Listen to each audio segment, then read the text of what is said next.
Hello everybody and welcome back to the video. Firstly, I'd like to apologize for not putting out a video last week. I'm trying to be consistent, but some things happened that were out of my control. Firstly, my car's suspension, a bolt snapped in my coilover, so I had to set aside time to fix that. And I was like, oh, I'll just put the video out tomorrow after I get this fixed or, get it in the shop or whatever. And then my power went out for 2 days. So anyway, I'm back this week. So today's video is going to be about my experience using these old film lenses on my newer, higher-end mirrorless cameras. We're going to go over my results and why I think that these are a pretty good option if you want a high-quality lens without spending a ton of money. So I own two mirrorless cameras, the Sony a7 II, which came out in 2015, and I think it's a very good budget-oriented full-frame mirrorless camera, and then my Lumix S1R, which is what I'm filming with right now. The Lumix S1R came out in around 2019, and it's definitely my highest-end camera in my whole arsenal. I have a couple lenses for my Sony a7 II. I have the Zeiss 35mm 2.8 that I bought with the camera originally, and then down the line I also got a 70-200G f4 lens. About a year into my ownership of my a7 II, I was offered by a coworker to buy this Minolta 50mm f1.4 film lens for 80 bucks. At the time, I was still somewhat of an amateur photographer, maybe intermediate at best. I was ignorant to the world of adapting camera lenses over to bodies that didn't share the same mount. But nonetheless, here are a couple shots I got on my Sony a7 II with this Minolta f1.4 adapted over with this PhotoZ MD to NEX adapter. And keep in mind I got this adapter for like $13 on Amazon.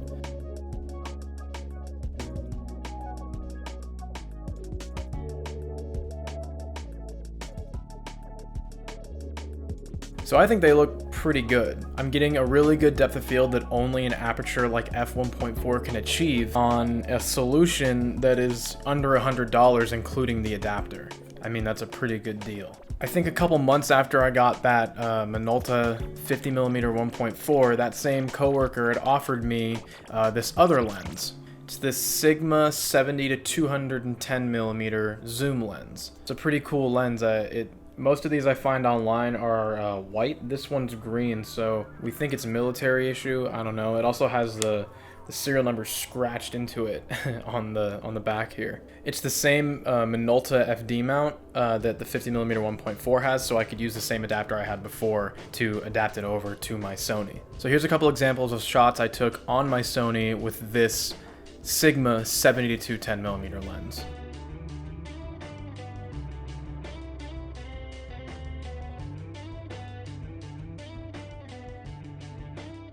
So again, they look pretty good. I did notice all the way zoomed out at 210mm there's some vignetting, but I mean that's easily avoidable. You just zoom back in a little bit, or back out I guess. So far I've determined that on the Sony a7 II, both these lenses look pretty good. What if we were to use it on a higher end camera like my Lumix S1R? I think the picture quality of this camera is far superior than my a7 II. It's got more megapixels than my a7 II as well. It's 47 compared to 24, so there's that much more detail going into every photo. And I mean, this thing shares the same sensor as the Leica SL2, which if you know Leica, you know they're like the Maybach or the Bentley of cameras. So let's take a look at some of the photos I've shot with both of these lenses on my Lumix S1R.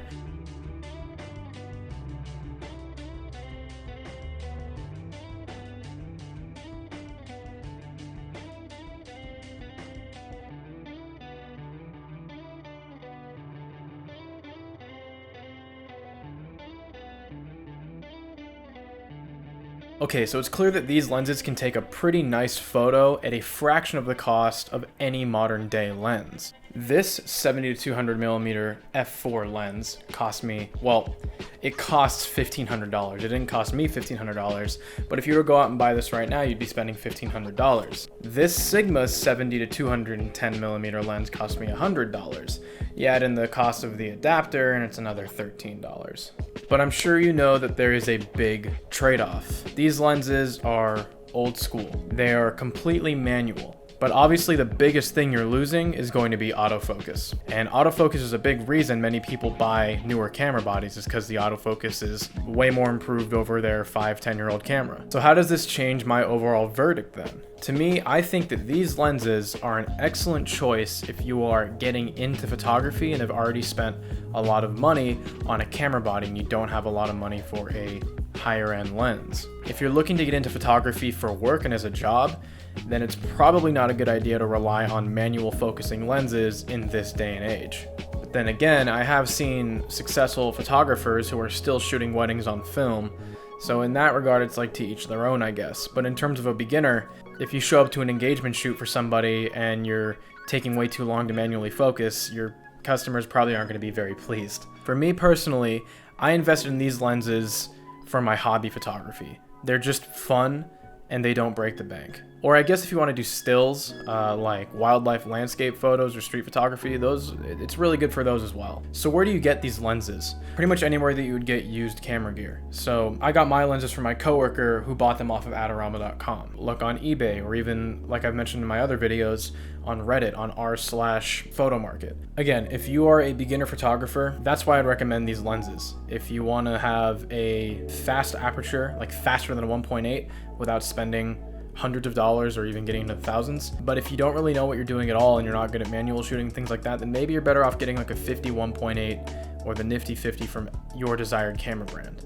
And that's really it. So I hope you guys learned something. I know when I started out in photography, I had no idea you could adapt the lens over to another body and use it. And then when I found that out, it opened up a lot more options for my creative expansion. So if you guys liked the video, please leave a like, a comment, please consider subscribing. That'd be great. And I will see you next week with another one. Thank you.